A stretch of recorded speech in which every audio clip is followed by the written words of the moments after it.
Hi, I'm Naomi, and welcome to day 2 of our 365-day Bible reading plan. Today's reading is titled Adam and Eve.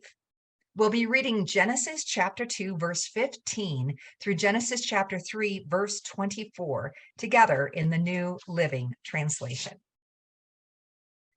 The Lord God placed the man in the Garden of Eden to tend and watch over it.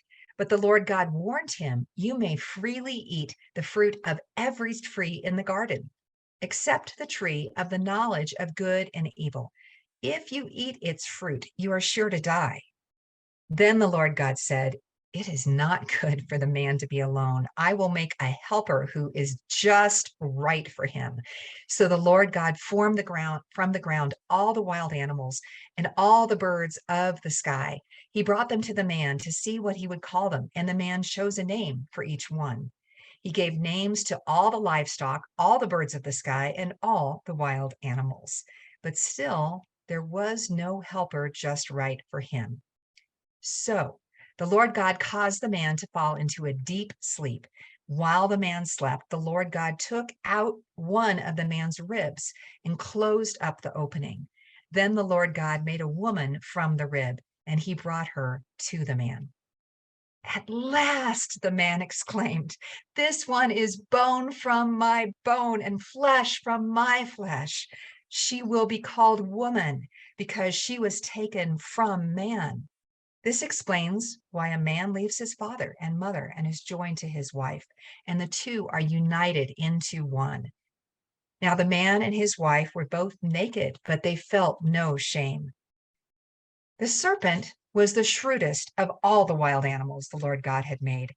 One day he asked the woman, "Did God really say you must not eat the fruit from any of the trees in the garden?" "Well, of course we may eat fruit from the trees in the garden," the woman replied. "It's only the fruit from the tree in the middle of the garden that we are not allowed to eat. God said, you must not eat it or even touch it. If you do, you will die." "You won't die," the serpent replied to the woman. "God knows that your eyes will be opened as soon as you eat it, and you will be like God, knowing both good and evil." The woman was convinced. She saw that the tree was beautiful and its fruit looked delicious, and she wanted the wisdom it would give her.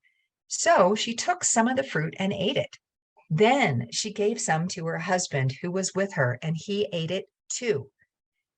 At that moment, their eyes were opened, and they suddenly felt shame at their nakedness.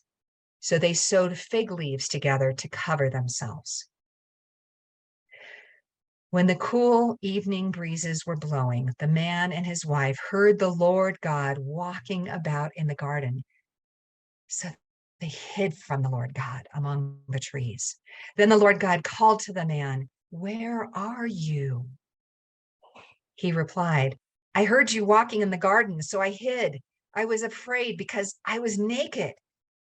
"Who told you that you were naked?" the Lord God asked. "Have you eaten from the tree whose fruit I commanded you not to eat?" The man replied, "It was the woman you gave me who gave me the fruit, and I ate it." Then the Lord God asked the woman, "What have you done?" "The serpent deceived me," she replied. "That's why I ate it." Then the Lord God said to the serpent, "Because you have done this, you are cursed more than all animals, domestic and wild. You will crawl on your belly, groveling in the dust as long as you live. And I will cause hostility between you and the woman, and between your offspring and her offspring. He will strike your head, and you will strike his heel." Then he said to the woman, "I will sharpen the pain of your pregnancy, and in pain you will give birth. And you will desire to control your husband, but he will rule over you." And to the man he said, "Since you listened to your wife and ate from the tree whose fruit I commanded you not to eat, the ground is cursed because of you. All your life you will struggle to scratch a living from it. It will grow thorns and thistles for you, though you will eat of its grains. By the sweat of your brow will you have food to eat until you return to the ground from which you were made, for you were made from dust, and to dust you will return. Then the man, Adam, named his wife Eve, because she would be the mother of all who live.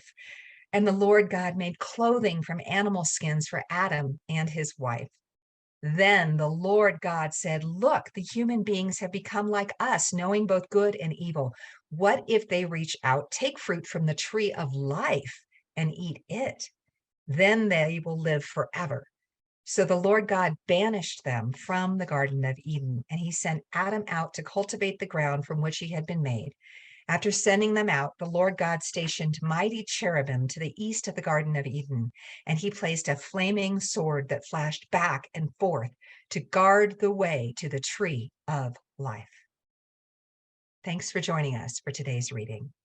Everyone has an invitation to sit at Jesus's table, and we hope you'll find your story and purpose in God's story.